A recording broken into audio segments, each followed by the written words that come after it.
Sure.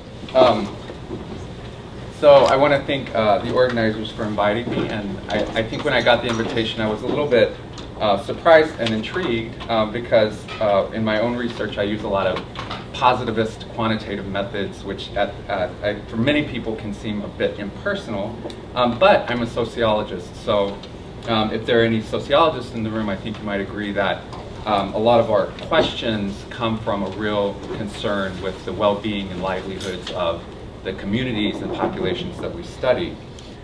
So for me, a humanist perspective gives us the tools to focus on individuals' motivations and satisfaction of their own needs and fulfillment of their own desires.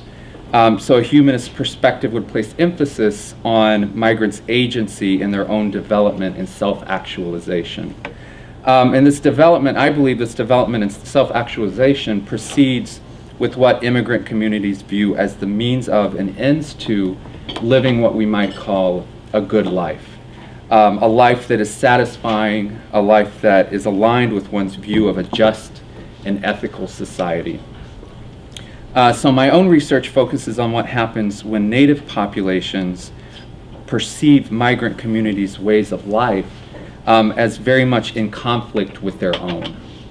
And so I focus largely on immigration to Europe and on Muslim immigration to Europe in particular. So what I'm beginning to see in my own work is what I call the realignment of symbolic boundaries across Europe.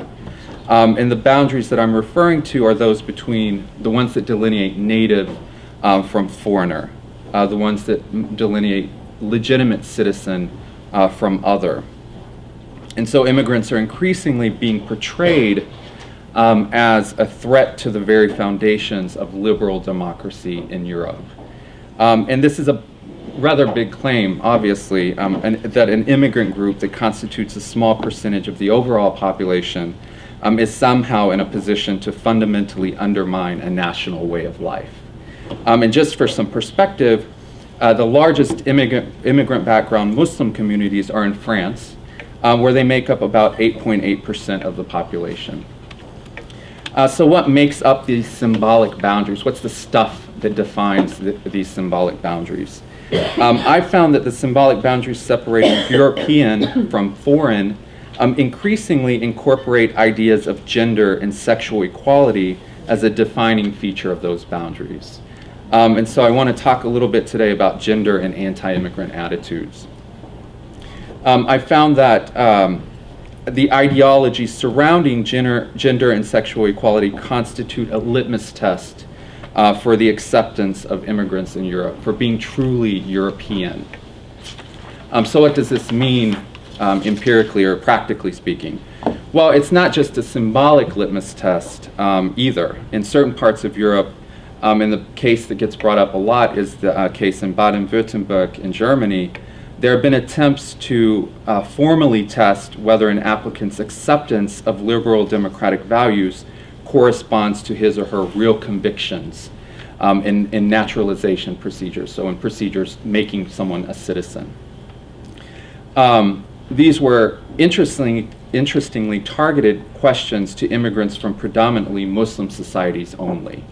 So the effort here was to uphold liberal norms and values in a way that might seem forcible in some respect, but which, as it turns out, isn't very liberal, right?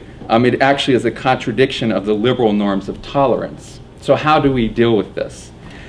This is what Christian Jopke refers to as the paradox of liberalism. How, within a tolerant society, do you tolerate populations that you perceive as intolerant? So what we've witnessed, I believe, is a realignment of these boundaries in both the political and public spheres. In the political sphere, we've seen the rise of extreme right-wing politicians who exploit and reinforce this boundary by using gender and sexual equality as issues that are central to their platform. And I'll give you a few examples. Traditionally, these right-wing parties have been socially conservative and supported what we might term traditional family values. But lately, they've used gender and sexual equality as a useful wedge issue when it comes to highlighting what has become one of their main platforms. and that is a critique of immigration, particularly from the Muslim world. So the European far right has long seized on the hijab as a symbol of patriarchy, and more recently it's said that attacks on gays and women in Muslim enclaves are evidence of this Islamic threat to European values. So I think it's also interesting that we've seen sort of a concerted political effort to rebrand the extreme right and give it a new face in Europe.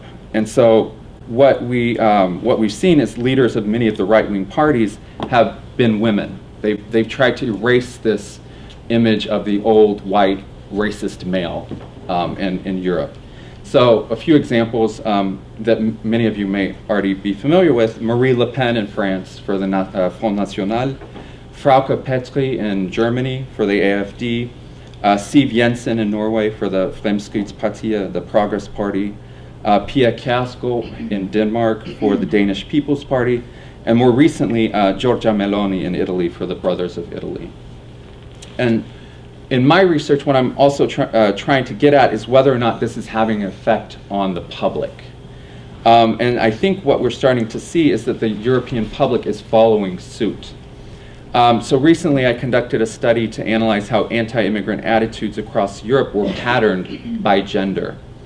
And the bulk of prior literature suggests that there may be differences in anti-immigrant attitudes by gender, where men are typically more likely to hold anti-immigrant attitudes compared to women. This is sort of what established knowledge tells us. So existing theories suggest that this is due to men's higher propensity for authoritarian personalities. When looking at negative attitudes toward same race and different race immigrants in Europe, so this is a question asking, would you allow an immigrant of the same race, of a different race, to come into the country? I find that these attitudes are generally not patterned by gender. So neither men nor women show significantly higher levels of anti-immigrant attitudes compared to each other. But interestingly, this changes when examining negative attitudes toward Muslims. So when you throw in the question, would you let Muslim immigrants into the country? In a reversal of traditional gender patterns, women are significantly more likely than men to hold this targeted anti-Muslim attitude. So this, to my knowledge, is the first documentation of greater anti-immigrant attitudes among women in Europe. So what does this mean for the idea that symbolic boundaries between native and foreigner are being redefined? Well, I think the results suggest that the politicization of these shifting boundaries along the lines of gender and sexual equality is working, right? The politicization of it is actually having an effect on the public. The public, and in particular women, are increasingly viewing immigrants, in particular Muslim immigrants, as a threat to liberal democratic foundations in European societies. And so this opens a whole host of questions, right, that you can explore in future research. And I think for the future, research perhaps more qualitative in nature, conducted within this framework that recognizes Muslim communities' motivations and needs, can begin to uncover how these boundary drawing processes affect Muslim immigrants' well-being and livelihoods in their new societies. And I'll leave it at that because I think I've talked for a long time now. But I'm happy to sort of field any questions about that, about the study or about future prospects for research. Thank you. Well, first of all, I want to thank the organizing committee of the Migration and the Humanities Perspectives Symposiums for not only for the initiative to promote interdisciplinary conversations around this topic, but also for inviting me to be a part of this panel discussion, which is a great honor for me. It is also an honor to share my ideas, my research, and my personal experience, not only as part of academia, but also as part of a community that is facing, in many different levels, difficult times in regards of past and recent immigration policies. So I'm going to talk a little bit about my research, which focuses on the socio-political fractures left by dictatorships in Spain, Argentina, Chile, and Uruguay, which in the post-dictatorship periods show a set of practices of exclusion, marginalization, and degradation. I take into account the concept of the unrepresentable, in which the post-dictatorship theater in Spain and the Latin American Southern Corner specifically rejects these discourses of forgetting through the staging of the past horrors and the resulting present-day trauma. The unrepresentable here does not refer to the lack of expressive means to represent a mimetic aspect of reality inside or outside the stage, more than discussing if there is anything that is not or cannot be representable. My approach is based on the ways of representing in theater everything that is outrageous and unworthy to represent, sometimes seen as anguish, pain, trauma, degradations, because it threatens a new or reformulated democratic discourse. The post-dictatorship theater that I analyze does not seek to normalize a traumatic memory. Rather, it provides an alternative space in order to recognize the traumatizing effect resulting in delusion, madness, nostalgia in the victims, for example, who are thereby marginalized from a collective who is inclined to forget. The plays that I include in my research, which span from 1990 to 2010, respond to the complexity of representing the unrepresentable through the personification and production of literary characters that I identify as the forgotten, los olvidados. In each play, the play presents individual and collective displacement produced by exile and human degradation, which allow the construction of alternative realities, and in some cases, the existential limits of trauma can lead to suicide. My research also advances around the discussion of post-dictatorship dramaturgy, which shouldn't be referred here as all drama and or performance presentation produced after the dictatorships. Instead, the emphasis has to lie on the prefix post, which implies a division between the past and the present. The post, as synonymous of after and beyond, implies a division, can falsely imply the beginning or the end of something. As Homi Bhabha has explained in The Location of Culture, there are many different factors to consider before establishing the end or the beginning of something, such as the hegemonic discourses or convenient truths for specific audiences. The transition to democracy in Spain and the Southern Corn, for instance, tries to mediate the fractures left by these dictatorships by appealing to the political discourse of a new beginning without entirely considering that the past for these victims has not ended. Therefore, post-dictatorship dramaturgy stages, contrasts, and challenges the idea of a post that involves conflict resolution, forgiveness between victims and oppressors, and the urgency to meet the standards of economic stability and market production in order to be part of a globalized nation. For this reason, the chapters in my dissertation explore postmodernity with a dramaturgy that create a space for the debates. Some strategies that challenge these dominant discourses are the inclusion of the exclusion, the absence in the presence, the doubt of an absolute truth, and the search of the forbidden. And to achieve this end, the theater that I analyze uses the voice, the body, visual images, and collective spaces to confront and not destroy, but to negotiate an answer with a self-sufficient text. The representation of the self is performed as a multiple personification of the discourses with the rational transformation of the characters. These discourses, inexplicable objects, illogical images, create a voice that needs to be developed into an alternative and valid discourse, which tells a different and sometimes a hidden story. But I don't want to spend all my 10 minutes, talking about my academic approach. I rather, which I love to if I had more time, but I want to take this moment to talk about the humanitarian aspect and the effects of displacement caused by any socioeconomic and political situation that affect mostly minorities and in such scenarios. I believe that any situation of displacement or forced displacement is unique and very hard to explain for every individual who suffers the consequences of any political action. It is almost impossible not to associate post-traumatic effects when somebody leaves home, for example, without the possibility to come back. and then arrive at a new place, make a living, adapt to a new culture, a new language, raise a family, and then when the opportunity comes to return home, the person faces a new reality. Home is not home anymore.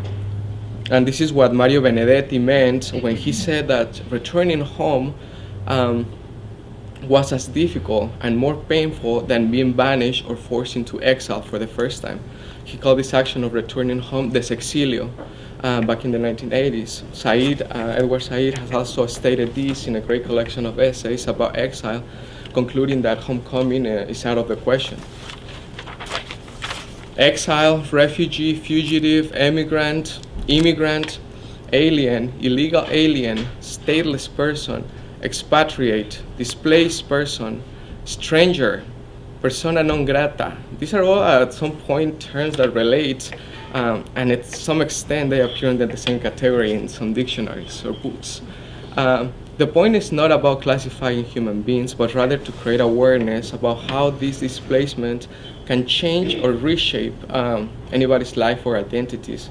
It is not about numbers, statistics, or categories. At the personal level, my experience relates a lot to the suffering of displacement. I did not experience a dictatorship. My family was never persecuted by armed forces. I can't even imagine the pain that, or the degree of pain that victims of dictatorships suffer, as well as second generation, and it continues to be a problem. But I can definitely relate to the feeling of not belonging, isolation, and desperation to return home, because my parents brought me here to the United States when I was 16 years old, and because of our financial situation in Mexico. At that time, when I was 16, I never realized all the obstacles that I was going to face by being an undocumented person. I never realized the pain that it caused to be seen as different, to be seen as a stranger. As many of you know, I'm a DACA recipient now, which is the Deferred Action for Childhood Arrivals, which is one of the reasons that I'm here finishing my doctoral degree. And again, it has been in the past, and it's still a problem in the present with minority groups.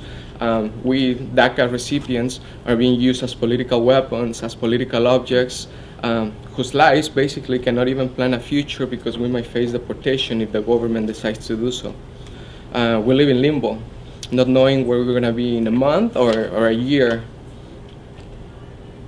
But this is just one example of many cases, of many lives, of many minority communities, of many dreamers here and in the rest of the world, who are targets not only of politics, but also of people in communities who are unable to accept diversity, unable to respect other people's culture, traditions, and beliefs.